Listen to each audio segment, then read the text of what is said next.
কি রে, কিছু বলবি? কি ব্যাপারটা কি বলতো? আমি কি আমার বউয়ের সঙ্গে দুদণ্ড শান্তিতে কথা বলতে পারবো না?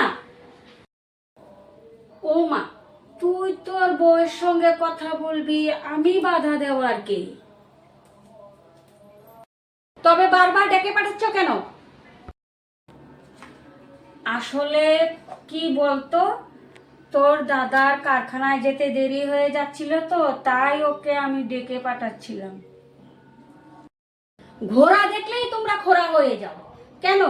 ও এই বাড়িতে আসার আগে বড়দা কি না খেয়ে কারখানায় যেত? শুনো, এখন থেকে মাসে 200 টাকা করে বাড়িয়ে দেব। একটা কাজের ঝি রেখে দিও, আর নাহলে তুমি তোমার করে নিও।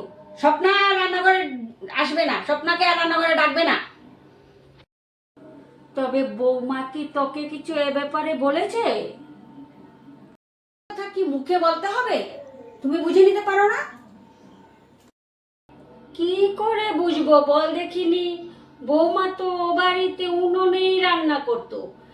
যদি উনুনে রান্না করতো তাও একটা কথা হতো, তাই যদি রং যদি পোড়ারই হতো, ও বাড়ি থেকেই পুড়ে যেত। ওদের উনুনের তাপের চেয়ে কি আমার উনুনের তাপ বেশি? কথা কি মুখে বলতে হবে? তুমি বুঝে নিতে পারো না? স্বপ্না আর রান্নাঘরে আসবে না। হয় তুমি নিজে রান্না করো, নইলে একটা কাজের লোক রাখো, নইলে বড়দাকে একটা বিয়ে দিয়ে দাও। সবেই আমার কপাল।